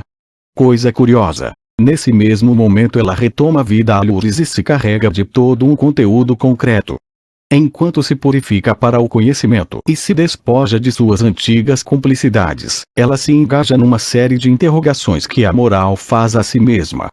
Ela penetra na vida cotidiana, oferecendo-se a escolhas e decisões elementares, suscitando opções frustradas e constrangendo aquilo que se pode chamar de opinião pública a rever o sistema de valores que lhe diz respeito. A decantação, a purificação que se realizou em Colombier, em Tenon, em Cabanis, sob o esforço de uma reflexão contínua, é logo contrabalançada e comprometida por esse trabalho espontâneo que se realiza todo dia, às margens da consciência. E aí, portanto, nesse formigamento mal perceptível de experiências cotidianas e minúsculas, que a loucura vai buscar a figura moral que Pinel e Tuque lhe reconhecerão de imediato. E que, desaparecendo o internamento, a loucura novamente emerge no domínio público.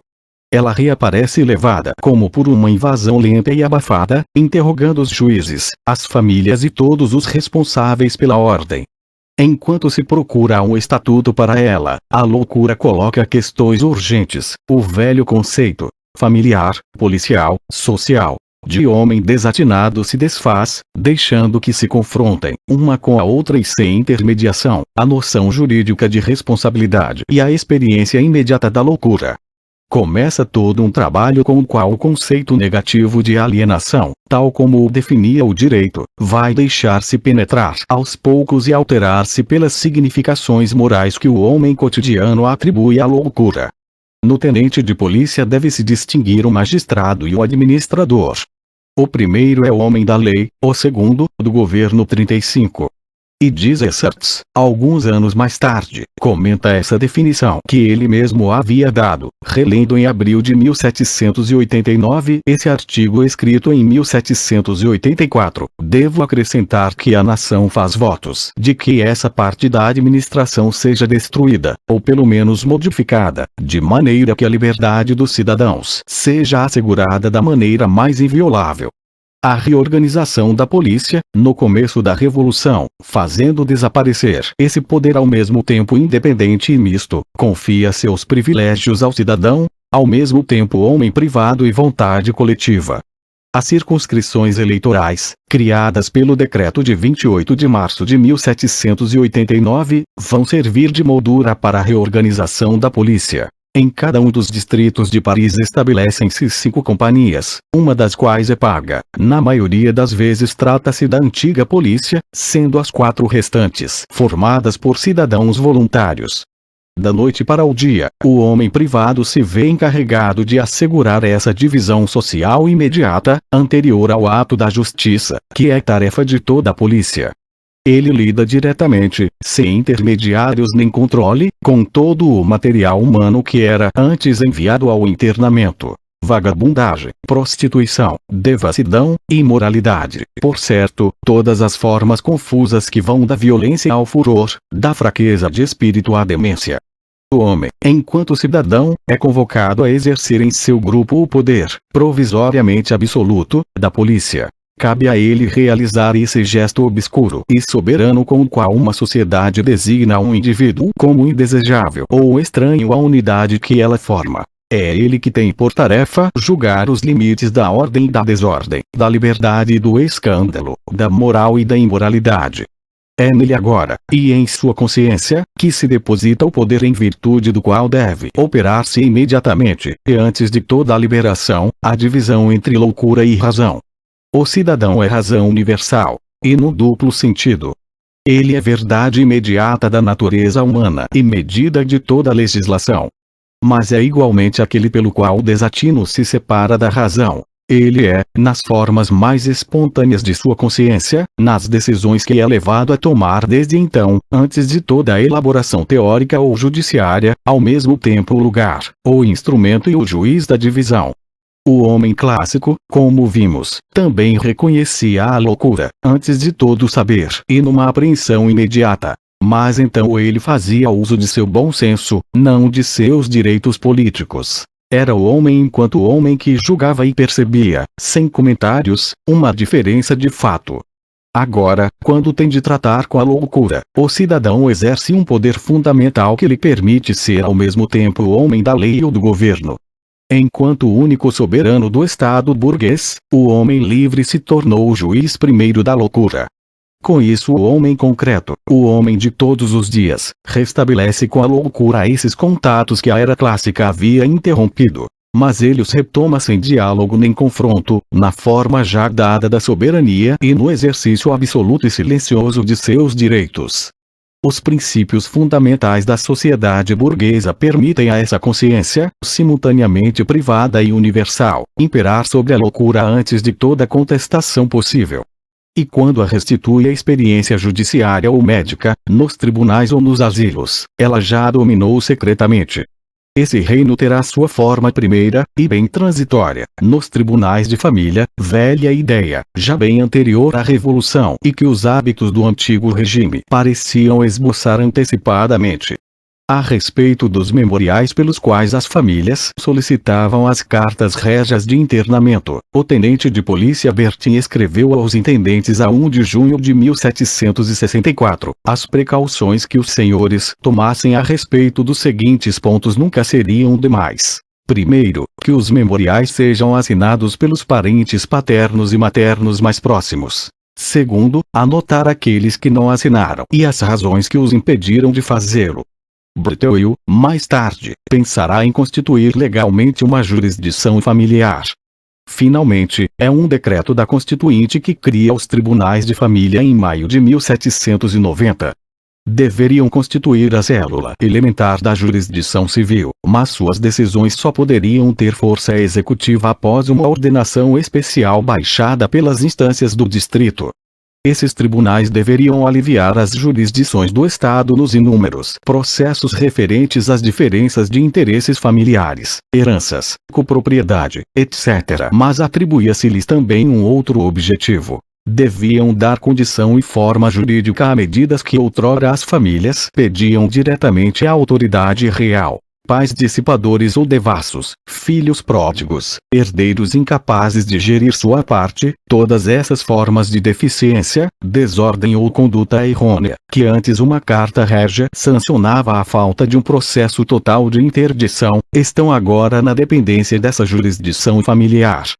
Nesse sentido, a Constituinte completa uma evolução que não havia parado ao longo do século XVIII, conferindo uma estatura institucional a toda uma prática espontânea.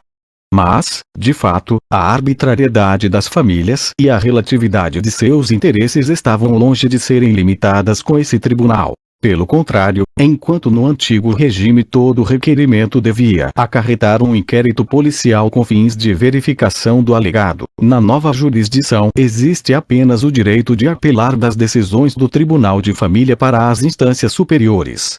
Esses tribunais, sem dúvida, funcionaram de um modo bem defeituoso, e não sobreviverão às diversas reorganizações da justiça. Mas é bem significativo que, por um certo tempo, a própria família tenha sido erigida em instância jurídica e tenha gozado das prerrogativas de um tribunal a respeito da conduta inconveniente das desordens e das diferentes formas de incapacidade e loucura. Durante certo tempo, ela surgiu à luz do dia tal como se tinha transformado e naquilo que iria continuar a ser de um modo obscuro, a instância imediata que efetua a divisão entre razão e loucura. Essa forma judiciária frustrada que assimila as regras da vida, da economia e da moral familiar às normas da saúde, da razão e da liberdade.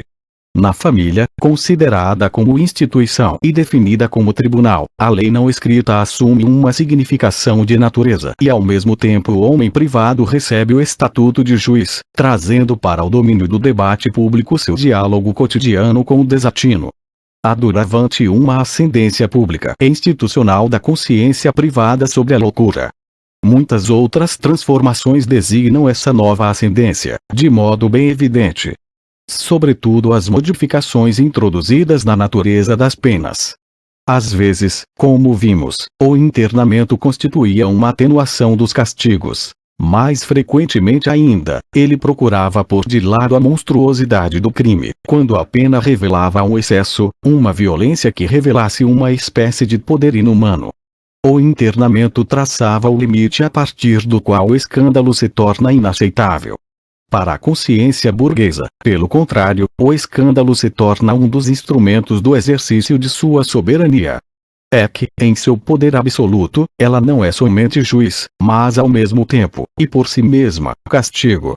Conhecer, cujo direito ela assume agora, não significa apenas instruir e julgar, mas também tornar público e manifestar de maneira evidente a seus próprios olhos uma falta que terá sua punição.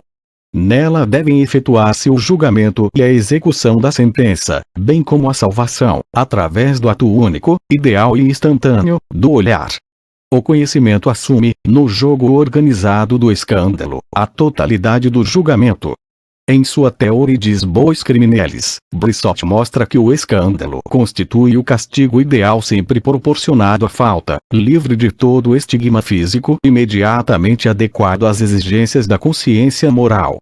Ele retoma a velha distinção entre o pecado, infração à ordem divina, cujo castigo é reservado a Deus, o crime, cometido em detrimento do próximo e que deve ser punido com suplícios, e o vício, desordem que diz respeito apenas a nós mesmos, e que deve ser sancionado pela vergonha 42. Por ser mais interior, o vício é também mais primitivo. É o próprio crime, mas antes de sua realização, desde sua origem já está no coração dos homens. Antes de infringir as leis, o criminoso sempre atentou contra as regras silenciosas presentes na consciência dos homens. Os vícios são, com efeito, em relação aos costumes, aquilo que os crimes são em relação às leis, e o vício é sempre o pai do crime. É uma raça de monstros que, como nessa assustadora genealogia do pecado descrita por Milton, parecem reproduzir-se uns aos outros. Vejo um infeliz prestes a morrer, porque sob ao cadafalso. Sigam a corrente de suas ações, verão que o primeiro elo foi quase sempre a violação da barreira sagrada dos costumes. Se pretende evitar os crimes, não será reforçando a lei ou agravando as penas que se conseguirá fazê-lo, mas sim tornando os costumes mais imperiosos, mais temíveis suas regras, suscitando escândalo cada vez que um vício se denuncia. Punição fictícia, ao que parece, e que o é efetivamente num estado tirânico, onde a vigilância das consciências e o escândalo só podem produzir a hipocrisia, porque a opinião pública não é mais sensível, porque, enfim, é preciso pronunciar a palavra enigma, a bondade dos costumes não é parte essencial e integrante dos governos monárquicos como é das repúblicas. Mas, quando os costumes constituem a própria substância do Estado, e a opinião o elo mais sólido da sociedade, o escândalo torna-se a forma mais temível da alienação. Através dele, o homem torna-se irreparavelmente estranho ao que existe de essencial na sociedade, e a punição, ao invés de manter o caráter particular de uma reparação, assume a forma do universal. Ela está presente na consciência de cada um, é efetivada pela vontade de todos. Legisladores que querem impedir o crime, este é o caminho que seguem todos os criminosos. Assinalem o primeiro marco que eles ultrapassarão, é o dos costumes. Portanto, tornem-no intransponível, e não serão tão frequentemente chamados a recorrer às penas. O escândalo torna-se assim a punição duplamente ideal, como a adequação imediata à falta, e como meio de impedi-la antes que assuma uma forma criminosa. Aquilo que o internamento encerrava, deliberadamente, nas sombras, a consciência revolucionária quer entregar ao público, com a manifestação tornando-se a essência do castigo. Todos os valores relativos do segredo e do escândalo foram assim postos abaixo. A profundeza obscura da punição que envolvia a falta cometida é substituída pelo brilho superficial do escândalo, para sancionar o que há de mais obscuro, de mais profundo, de menos formulado ainda no coração dos homens. E, de uma maneira estranha, a consciência revolucionária reencontra o velho valor dos castigos públicos, e uma espécie de exalação dos surdos poderes do desatino. Mas isso é apenas aparente. Não se trata mais de manifestar o insensato diante do mundo, mas apenas de mostrar a imoralidade às consciências escandalizadas. Com isso, toda uma psicologia está em vias de surgir, e que muda as significações essenciais da loucura, propondo uma nova descrição das relações do homem com as formas ocultas do desatino. É estranho que a psicologia do crime e seus aspectos ainda rudimentares, ou pelo menos a preocupação de remontar às suas origens no coração do homem, não tenha surgido de uma humanização da justiça, mas sim de uma exigência suplementar da moral, de uma espécie de estatização dos costumes e de uma espécie de depuração das formas da indignação. Esta psicologia é, antes de mais nada, a imagem invertida da justiça clássica. Daquilo que estava aí oculto faz ela uma verdade que ela mesma manifesta. Ela vai prestar depoimento sobre tudo que até então havia ficado sem testemunhas. E, por conseguinte, a psicologia e o conhecimento daquilo que há de mais interior no homem nasceram justamente da convocação que se fez da consciência pública como instância universal, como forma imediatamente válida da razão e da moral para julgar os homens. A interioridade psicológica foi constituída a partir da exterioridade da consciência escandalizada. Tudo que havia constituído o conteúdo do velho desatino clássico vai poder ser retomado nas formas do conhecimento psicológico. Esse mundo, que havia sido conjurado numa distância irredutível, de repente se torna familiar para a consciência cotidiana, uma vez que ela deve ser seu juiz. E ele se divide agora segundo a superfície de uma psicologia inteiramente baseada nas formas menos refletidas e mais imediatas da moral. Tudo isto assume a forma de instituição na grande reforma da justiça criminal. Nela, o júri deve exatamente configurar a instância da consciência pública, seu império ideal sobre tudo aquilo que o homem pode ter de poderes secretos e desumanos. A regra dos debates públicos atribui a essa soberania, que os jurados detêm momentaneamente e por delegação, uma extensão teoricamente indefinida, é o corpo inteiro da nação que julga através deles, e que se encontra em debate com todas as formas de violência, de profanação e de desatino, que o internamento punha de lado. Ora, através de um movimento paradoxal que, ainda em nossos dias, não atingiu sua plena realização, à medida que a instância que julga reivindica, para fundamentar sua justiça, maior universalidade, à medida que substituem as regras de jurisprudência particulares pela norma geral dos direitos e deveres do homem, à medida que seus julgamentos confirmam sua verdade numa certa consciência pública, o crime se interioriza e sua significação não para de tornar-se cada vez mais privada. A criminalidade perde seu sentido absoluto, e a unidade que possuía, no gesto realizado, na ofensa feita. Ela se divide segundo duas medidas, que se tornarão cada vez mais irredutíveis com o tempo, a que ajusta a falta a uma pena, medida tomada de empréstimo às normas da consciência pública, às exigências do escândalo, às regras da atitude jurídica que assimila castigo em manifestação, e a que define a relação da falta com suas origens, medida que é da ordem do conhecimento, da delimitação individual e secreta. Dissociação que bastaria para provar, se fosse necessário, que a psicologia, como conhecimento do indivíduo, deve ser considerada historicamente num relacionamento fundamental com as formas de julgamento que a consciência pública profere. De psicologia individual nada houve, a não ser toda uma reorganização do escândalo na consciência social. Conhecer o encadeamento das hereditariedades, do passado e das motivações só se tornou possível no dia em que a falta e o crime, deixando de ter apenas valores autóctones e de estar em relação apenas consigo mesmos, tomaram toda a sua significação de empréstimo ao olhar universal da consciência burguesa. Nessa cisão entre escândalo e segredo, o crime perdeu sua densidade real, passando a ocupar lugar no mundo semi-privado, semi-público. Enquanto pertencente a um mundo privado, ele é erro, delírio, imaginação pura, portanto inexistente. Enquanto pertencente ao próprio mundo público, ele manifesta ao desumano, ou insensato, aquilo em que a consciência de todos não consegue reconhecer-se, aquilo que não está baseado nela, portanto aquilo que não tem o direito de existir. De todo modo, o crime se torna irreal, e no não ser que ele manifesta ele descobre seu profundo parentesco com a loucura. O internamento clássico já não era um indício de que esse parentesco já existia, há muito tempo. Não confundia ele numa mesma monotonia as fraquezas do espírito e as do comportamento, as violências das palavras e dos gestos, envolvendo-os na apreensão maciça do desatino. Mas não era para atribuir-lhes uma psicologia comum que denunciara em uns e outros os mesmos mecanismos da loucura. A neutralização era aí procurada como um efeito. A não existência vai ser agora designada como origem. E, através de um fenômeno de recorrência, o que se obtinha no internamento a título de consequência é descoberto como princípio de assimilação entre a loucura e o crime. A proximidade geográfica onde eram coagidos a fim de serem reduzidos torna-se vizinhança genealógica no não ser.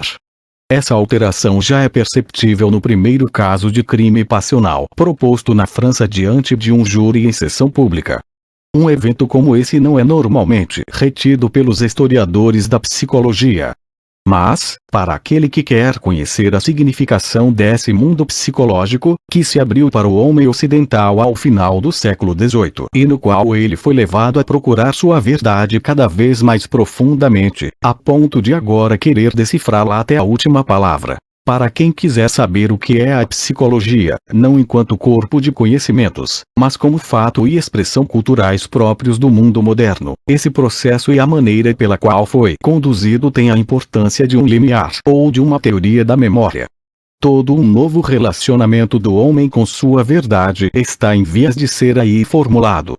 Para situá-lo com exatidão, pode-se compará-lo com qualquer um dos casos de crime e loucura que foram julgados no decorrer dos anos anteriores. Como exemplo, na época em que Joly de Fleury era ministro da Justiça, um certo Bourgeois tentou assassinar uma mulher que lhe recusava dinheiro. Ele foi preso. A família logo formulou um pedido, para ser autorizada a abrir uma informação para ter a prova de que o dito Bourgeois sempre deu mostras de sinais de loucura e dissipação e, com isso, fazer com que seja preso ou enviado para as ilhas. Testemunhas podem afirmar que várias vezes o acusado mostrou o olhar perdido e o comportamento de um louco, que muitas vezes ele tagarelava, dando todos os sinais de um homem que perdeu a cabeça. O procurador fiscal inclina-se a dar satisfação ao pedido, não em consideração ao estado do culpado, mas por respeito à honorabilidade e à miséria de sua família, é a pedido, escreve ele a Joly de Fleury, dessa honesta família desolada, cuja fortuna é bem medíocre e que ainda se verá sobrecarregada com 6 crianças de pouca idade que o dito Bourgeois, reduzido à mais terrível miséria, lhes deixa nos braços, que tenho a honra de dirigir a Vossa Alteza a cópia anexa a fim de que, com a ajuda de vossa proteção, que essa família solicita, seja ela autorizada a mandar prender numa casa de força a esse mau indivíduo, capaz de desonrá-la com sinais de loucura de que deu demasiadas provas desde há alguns anos. Joly de Fleury responde que o processo deve ser seguido do começo ao fim, conforme as normas. Em caso algum, mesmo que a loucura seja evidente, o internamento deve deter o curso da justiça, nem impedir uma condenação. Mas, no procedimento, deve-se abrir lugar para um inquérito sobre a loucura. O acusado deve ser ouvido e interrogado diante do conselheiro relator, visto e visitado pelo médico e pelo cirurgião da corte, na presença de um de seus substitutos.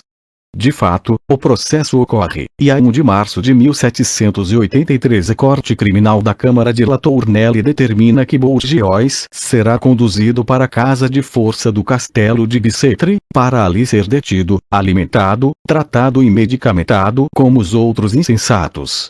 Após uma breve estada na seção dos alienados, constata-se que ele dá poucos sinais de loucura. Temem-se estar diante de um caso de simulação e colocam-no numa cela.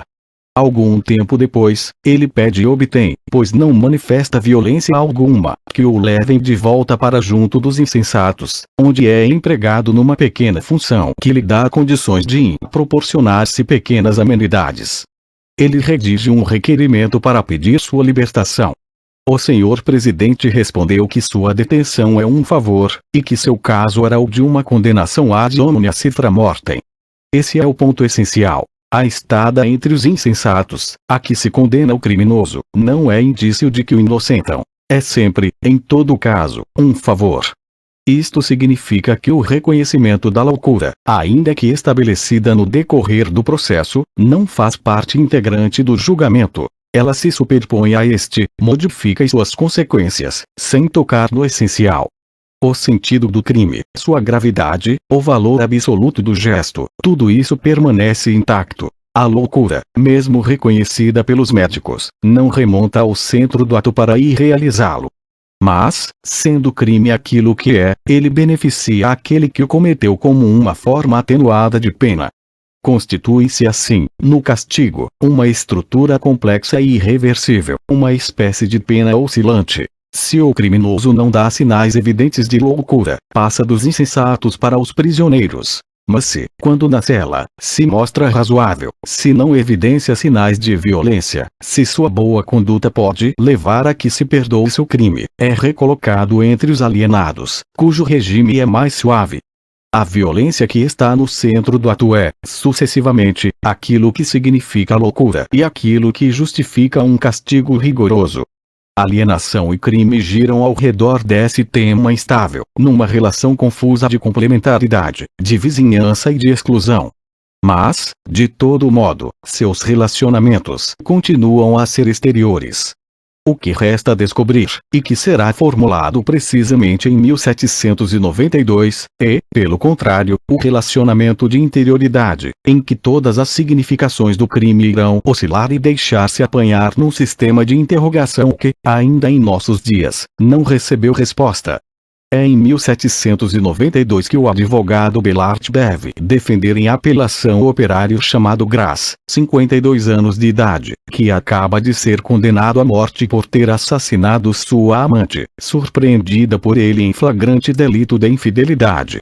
Pela primeira vez, uma causa passional era julgada em audiência pública e diante de um júri. Pela primeira vez, o grande debate entre crime e alienação vinha à plena luz do dia, e a consciência pública tentava traçar o limite entre a condição psicológica e a responsabilidade criminal. A sustentação de Belart não traz nenhum fato novo no domínio de uma ciência da alma ou do coração. Faz mais que isso. Delimita, para esse saber, todo um espaço novo onde ele poderá receber uma significação. Ela descobre uma dessas operações através das quais a psicologia se tornou, na cultura ocidental, a verdade do homem. Numa primeira abordagem, o que se encontra no texto de Belart é o isolamento de uma psicologia da mitologia literária e moral da paixão, que ao longo do século XVIII lhe havia servido de norma e verdade. Pela primeira vez, a verdade da paixão deixa de coincidir com a ética das verdadeiras paixões. Conhece-se uma certa verdade moral do amor, feita de verossimilhança, de natural, de espontaneidade viva, que é confusamente a lei psicológica de sua gênese e a forma de sua validade. Não existe alma sensível no século XVIII que não tivesse compreendido e absolvido, diz Grieux. E se no lugar desse velho de 52 anos, acusado de haver matado, por ciúmes, uma amante de vida duvidosa, estivesse um jovem brilhante com a força e a graça de sua idade, interessante por sua beleza e talvez mesmo por suas paixões, o interesse seria geral por ele, o amor pertence à juventude. Mas para além desse amor que a sensibilidade moral reconhece de imediato, há um outro que, independentemente da beleza e da juventude, pode nascer e sobreviver muito tempo nos corações. Sua verdade é a de não ter verossimilhança, sua natureza há de ser contra a natureza. Não está, como o primeiro, ligado à idade. Não é um ministro da natureza, criada para servir seus desejos e proporcionar vida. Enquanto a harmonia do primeiro está destinada à felicidade, o outro só se alimenta de sofrimentos. Se um constitui as delícias da juventude, a consolação da idade madura, o segundo muitas vezes é o tormento da velhice. O texto das paixões, que o século XVIII decifrava indiferentemente em termos de psicologia e em termos de moral, está agora dissociado. Ele se divide segundo duas formas de verdade. está preso em dois sistemas relacionados com a natureza. E uma psicologia se esboça, que não diz mais respeito à sensibilidade, mas apenas ao conhecimento. Uma psicologia que fala de uma natureza humana onde as figuras da verdade não são mais formas de validade moral. Este amor que a sabedoria da natureza não mais limita está inteiramente entregue a seus próprios excessos. É como a raiva de um coração vazio, o jogo absoluto de uma paixão sem objeto. Todo o seu apego é indiferente à verdade do objeto amado, tanto se entrega ele aos movimentos apenas de sua imaginação. Ele vive principalmente no coração, ciumento e furioso como ele. Esta raiva absorta em si mesma é ao mesmo tempo amor numa espécie de verdade despojada e a loucura na solidão de suas ilusões. Chega um momento em que a paixão se aliena à custa de ser demasiada conforme com sua verdade mecânica, e tanto que, apenas com o impulso de seu movimento, torna-se delírio.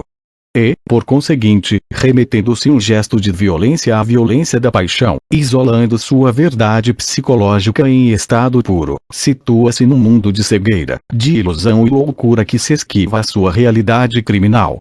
Aquilo que Belart desvendava pela primeira vez em sua defesa é esse relacionamento, para nós fundamental, que estabelece em todo o gesto humano uma proporção inversa entre sua verdade e sua realidade. A verdade de um comportamento não pode deixar de ir realizá-lo. Ela tende obscuramente a propor-lhe, como forma última e não analisável daquilo que ela é em segredo, a loucura. Do ato assassino de Graça resta enfim um gesto vazio, executado por uma mão que é a única culpada e, por outro lado, uma fatalidade infeliz que se deu na ausência da razão e no tormento de uma paixão irresistível. Se liberta o homem de todos os mitos morais onde sua verdade estava aprisionada, percebe-se que a verdade dessa verdade desalienada é apenas a própria alienação. O modo pelo qual doravante será entendida a verdade psicológica do homem retoma assim as funções e o sentido com os quais o desatino havia sido encarado durante tanto tempo. E o homem descobre, no fundo de si mesmo, no ponto extremo de sua solidão, no ponto nunca atingido pela felicidade, pela verossimilhança nem pela moral, os velhos poderes que a era clássica havia conjurado e exilado para as fronteiras mais distantes da sociedade. O desatino é objetivado à força, naquilo que ele tem de mais subjetivo, de mais interior, de mais profundo no homem. O desatino, que durante tanto tempo havia sido manifestação culposa, toma-se agora a inocência e segredo. Ele, que havia exaltado essas formas do erro nas quais o homem abole a verdade, torna-se com isso aparência além da própria realidade, a verdade mais pura.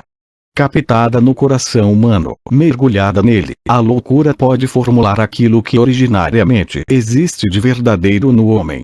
Começa então um lento trabalho que atualmente atingiu uma das contradições maiores de nossa vida moral. Tudo aquilo que vem a ser formulado como verdade do homem passa por ser irresponsabilidade. E essa inocência que sempre foi, no direito ocidental, o próprio da loucura em seu último grau, se, no instante em que Graz matou a viúva Lefebvre, ele estava dominado por alguma paixão consumidora a ponto de ser-lhe impossível saber o que estava fazendo e guiar-se pela razão, é impossível agora condená-lo à morte.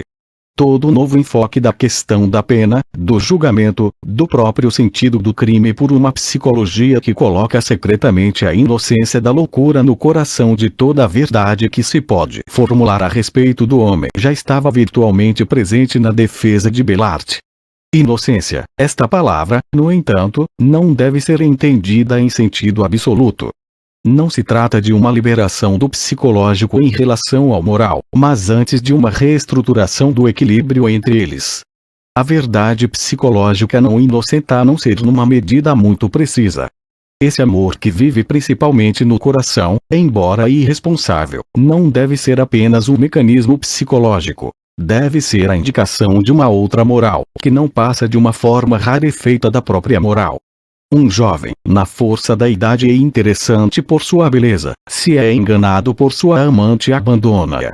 Muitos, no lugar de Graz, teriam rido da infidelidade de sua amante e tomado outra mulher por amante. Mas a paixão do acusado vive sozinha e para si mesma. Ela não pode suportar essa infidelidade, e não se dá por satisfeita com uma troca. Graz via com desespero escapar-lhe o último coração sobre o qual ainda esperava imperar. E todas suas ações ficaram marcadas por seu desespero. Ele é absolutamente fiel. A cegueira de seu amor levou-o a uma virtude pouco comum, exigente, tirânica, mas que não se pode condenar. Deve-se ser severo com a fidelidade, quando se é indulgente com a inconstância. E se o advogado pede que seu cliente não seja condenado à pena capital, é em nome de uma virtude que os costumes do século XVIII talvez não prezassem, mas que agora convém honrar se pretende um retorno às virtudes de outrora. Esta região da loucura e do furor onde nasce o gesto criminoso não o inocenta justamente a não ser na medida em que ela não é de uma neutralidade moral rigorosa, mas em que representa um papel preciso, exaltar um valor que a sociedade reconhece sem permitir-lhe ter livre curso. Prescreve-se o casamento, mas é-se obrigado a fechar os olhos à infidelidade. A loucura será desculpada se manifestar ciúmes, obstinação, fidelidade, ainda que ao preço da vingança. A psicologia deve alojar-se no interior de uma má consciência, no jogo entre valores reconhecidos e valores exigidos. E então, e somente então, que ela pode dissolver a realidade do crime, e inocentá-lo numa espécie de donquixotismo das virtudes impraticáveis. Se não deixa transparecer esses valores inacessíveis, o crime pode ser tão determinado quanto, se quiser pelas leis da psicologia e pelos mecanismos do coração, não merece nenhuma indulgência, revela apenas vício, perversidade. Belart toma o cuidado de estabelecer uma grande diferença entre os crimes, uns são vis, e anunciam uma alma enlodaçada, como o roubo, nos quais a sociedade burguesa evidentemente não pode reconhecer valor algum. A esses deve-se acrescentar ainda outros gestos, ainda mais atrozes, que anunciam uma alma gangrenada pela perversidade, como o assassinato premeditado. Em compensação, outros revelam uma alma viva e apaixonada, como todos aqueles que são levados pelo primeiro impulso, como o que Graz cometeu.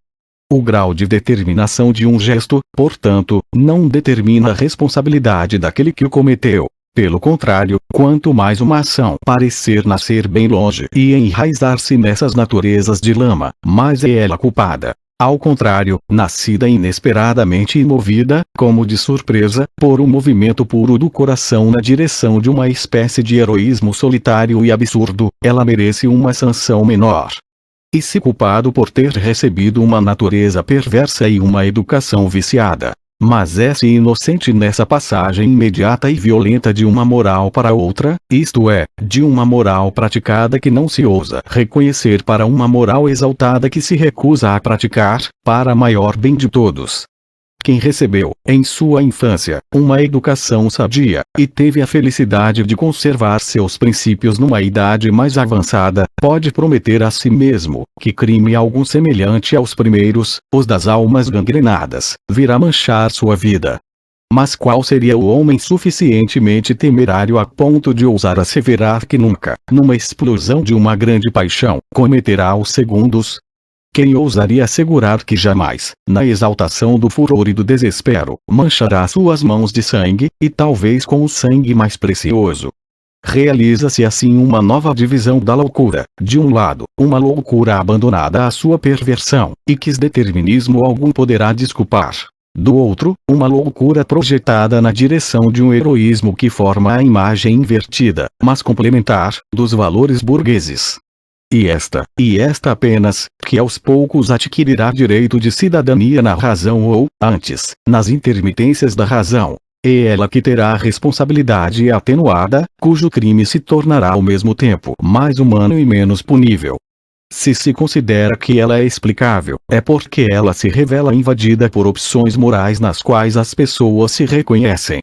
Mas há um outro lado da alienação, a de que Royer Collard falava sem dúvida em sua famosa carta a Fauchet, quando evocava a loucura do vício.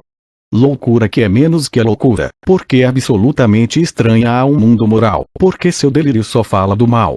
E enquanto a primeira loucura se aproxima da razão, mistura-se a ela, deixa-se compreender a partir dela, a outra é rejeitada para as trevas exteriores. É aí que nascem essas noções estranhas que foram sucessivamente, no século XIX, a loucura moral, a degenerescência, o criminoso nato, a perversidade. Estas são outras tantas más loucuras que a consciência moderna não conseguiu assimilar, e que constituem o resíduo irresistível do desatino, e das quais não se pode proteger a não ser de um modo absolutamente negativo, através da recusa e da condenação absoluta.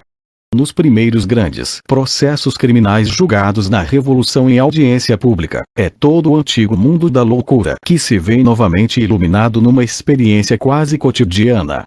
Mas as normas dessa experiência apenas não mais lhe permitem assumir todo o peso, e aquilo que o século XVI havia acolhido na totalidade prolixa de um mundo imaginário, o século XIX vai cindir segundo as regras de uma percepção moral. Ele reconhecerá a boa e a má loucura, aquela cuja presença confusa é aceita às margens da razão, no jogo entre a moral e a má consciência, entre a responsabilidade e a inocência, e aquela sobre a qual se deixa cair o velho anátema e todo o peso da ofensa irreparável. A ruína do internamento foi mais brutal na França do que em qualquer outro lugar. Durante os breves anos que antecedem a reforma de Pinel, os lugares de permanência da loucura, e a elaboração que os transforma, ficam a descoberto. Surge então todo um trabalho cujos aspectos tentamos delimitar. Trabalho que à primeira vista parece ser de tomada de consciência, a loucura enfim designada numa problemática que lhe é própria. Ainda falta dar a essa tomada de consciência a plenitude de seu sentido. Trata-se menos de uma descoberta repentina do que um longo investimento, como se nessa tomada de consciência a captura fosse ainda mais importante do que a novidade da iluminação. Há uma certa forma de consciência, historicamente situada, que se apoderou da loucura e que dominou seu sentido. Se essa nova consciência parece devolver à loucura sua liberdade, uma verdade positiva, não é apenas através do desaparecimento das antigas coações, mas graças ao equilíbrio entre duas séries de processos positivos, uns de esclarecimento, de separação e, se preferir, de liberação. Os outros constroem apressadamente novas estruturas de proteção, que permitem à razão desprender-se e garantir-se no exato momento em que ela redescobre a loucura numa proximidade imediata. Estes dois conjuntos não se opõem, fazem o mesmo, mais do que se completar. São uma só e mesma coisa, a unidade coerente de um gesto com o qual a loucura é entregue ao conhecimento numa estrutura que é, desde logo, alienante. É aí que mudam definitivamente as condições da experiência clássica da loucura. E, afinal de contas, é possível levantar o quadro dessas categorias concretas, no jogo de suas aparentes oposições. Formas de liberação, estruturas de proteção. 1. Supressão de um internamento que confunde a loucura com todas as outras formas do desatino. 1. Designação, para a loucura, de um internamento que não é mais terra de exclusão, porém lugar privilegiado onde ela deve encontrar sua verdade. 2. Constituição de um asilo cujo 2. Captação da loucura por um espaço único objetivo de caráter médico. Intransponível que deve ser ao mesmo tempo lugar de manifestação e espaço de cura. 3. Aquisição, pela loucura, do direito de exprimir-se, de ser ouvida, de falar em seu próprio nome. 3. Elaboração ao redor e acima da loucura de uma espécie de sujeito absoluto que é totalmente um olhar, e que lhe confere um estatuto de objeto puro. 4. Introdução da loucura no sujeito psicológico como verdade cotidiana da paixão, da violência e do crime. 4. Inserção da loucura no interior de um mundo não coerente de valores, e nos jogos da má consciência. 5. O reconhecimento da loucura, em seu papel de verdade psicológica, como determinismo irresponsável. 5. Divisão das formas da loucura segundo as exigências dicotômicas de um juízo moral. Este duplo movimento de liberação e sujeição constituem as bases secretas sobre as quais repousa a experiência moderna da loucura. Quanto à objetividade que reconhecemos nas formas da doença mental, acreditamos facilmente que ela se oferece livremente a nosso saber como verdade enfim liberada. Na realidade, ela só se oferece exatamente àquele que está protegido dela. O conhecimento da loucura pressupõe, naquele que a apresenta, uma certa maneira de desprender-se dela, de antecipadamente isolar-se de seus perigos e de seus prestígios, um certo modo de não ser louco.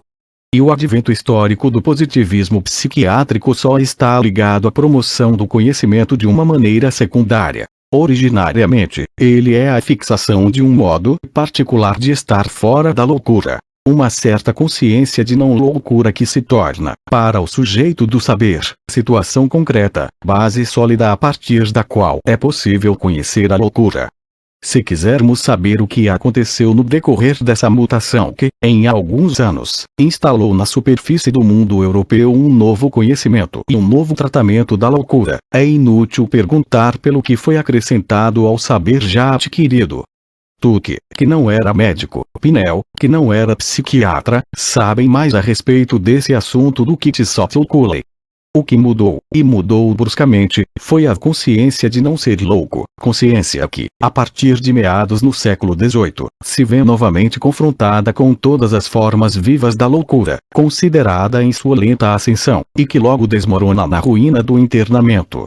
O que se passou no decorrer dos anos que precedem e se sucedem imediatamente à Revolução é um novo e repentino desprendimento dessa consciência. Fenômeno puramente negativo, dir-se-á, mas que não é se observarmos as coisas de mais perto. Ele é mesmo o primeiro e único fenômeno positivo no advento do positivismo. Esse desprendimento só foi possível, com efeito, em virtude de toda uma arquitetura de proteção, projetada e sucessivamente construída por Colombier, Tendon, Cabanis, Bellart.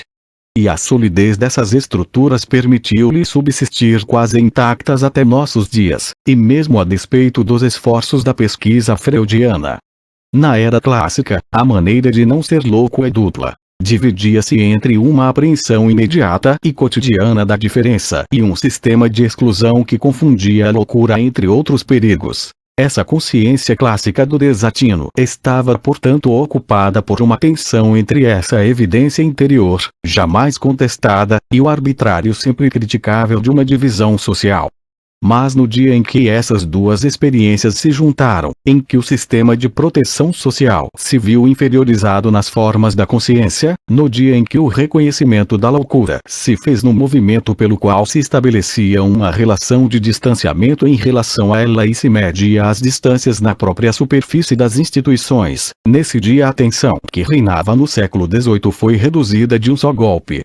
Formas de reconhecimento e estruturas de proteção se sobrepuseram numa consciência de não estar louco, doravante soberana. Esta possibilidade de dar-se à loucura como conhecida e ao mesmo tempo dominada num único e mesmo ato de consciência é aquela que agora está presente no âmago da experiência positivista da doença mental. Enquanto essa possibilidade não tiver se tornado impossível, numa nova liberação do saber, a loucura permanecerá para nós aquilo que ela já se anunciava para Pinel e para Tuque. Permanecerá prisioneira em sua era de positividade. A partir de então, a loucura não é mais uma coisa que se teme, ou um tema indefinidamente renovado do ceticismo. Tornou-se objeto. Mas com um estatuto singular. No próprio movimento que a objetiva, ela se torna a primeira das formas objetivastes. É através disso que o homem pode ter uma ascendência objetiva sobre si mesmo. Antes ela designava no homem a vertigem do deslumbramento, o momento em que a luz se obscurece por ser demasiado brilhante. Tendo se tornado agora coisa para o conhecimento, ao mesmo tempo que a de mais interior no homem, porém de mais exposto a seu olhar, ela representa como que a grande estrutura de transparência, o que não significa que pelo trabalho do conhecimento ela se tenha tornado inteiramente clara para o saber, mas que, a partir dela e do estatuto de objeto que o homem lhe designa, ela deve poder, pelo menos teoricamente, tornar-se inteiramente transparente ao conhecimento objetivo. Não é um acaso, nem o efeito de uma simples defasagem histórica, se o século XIX perguntou de início à patologia da memória, da vontade e da pessoa o que era a verdade da lembrança, do querer e do indivíduo. Na ordem dessa pesquisa, há algo de profundamente fiel às estruturas que foram elaboradas ao final do século XVIII, e que faziam da loucura a primeira figura da objetivação do homem. No grande tema de um conhecimento positivo do ser humano, a loucura, portanto, está sempre em falso. Ao mesmo tempo objetivada e objetivante, oferecida e recuada, conteúdo e condição. Para o pensamento do século XIX, para nós ainda, ela tem a condição de uma coisa enigmática, inacessível, de fato e no momento, em sua verdade total. Não se duvida, contudo, que ela um dia se abra para um conhecimento que poderá esgotá-la. Mas isso não passa de um postulado e de um esquecimento das verdades essenciais. Esta reticência, que se acredita transitória, na verdade oculta um recuo fundamental da loucura para uma região que cobre as fronteiras do conhecimento possível do homem, ultrapassando-as de um lado e do outro. É essencial para a possibilidade de uma ciência positiva do homem que exista, do lado mais recuado, esta área da loucura na qual e a partir da qual a existência humana cai na objetividade. Em seu enigma essencial, a loucura espreita, sempre prometida a uma forma de conhecimento que a delimitará inteiramente, mas sempre distanciada em relação a toda abordagem possível, uma vez que é ela que originariamente permite ao conhecimento objetivo uma ascendência sobre o homem. A eventualidade de estar louco, para o homem, e a possibilidade de ser objeto se encontram ao final do século XVIII, e este encontro deu nascimento ao mesmo tempo, neste particular. Não há um acaso nas datas, aos postulados da psiquiatria positiva e aos ternas de uma ciência objetiva do homem. Mas entendam, em Cabanis e em Belart esta junção, essencial para a cultura moderna, só se tinha efetuado na esfera do pensamento. Ela irá tornar-se situação concreta graças a Pinel e a Tuque, no asilo que fundam e que substitui os grandes projetos de reforma. O perigo de estar louco é necessariamente identificado, em cada um, e até mesmo em sua vida cotidiana, com a necessidade de ser objeto. O positivismo não será então apenas projeto teórico, mas estigma da existência alienada. O estatuto de objeto será imposto desde logo a todo o indivíduo reconhecido como alienado. A alienação será depositada como uma verdade secreta no âmago de todo conhecimento objetivo do homem.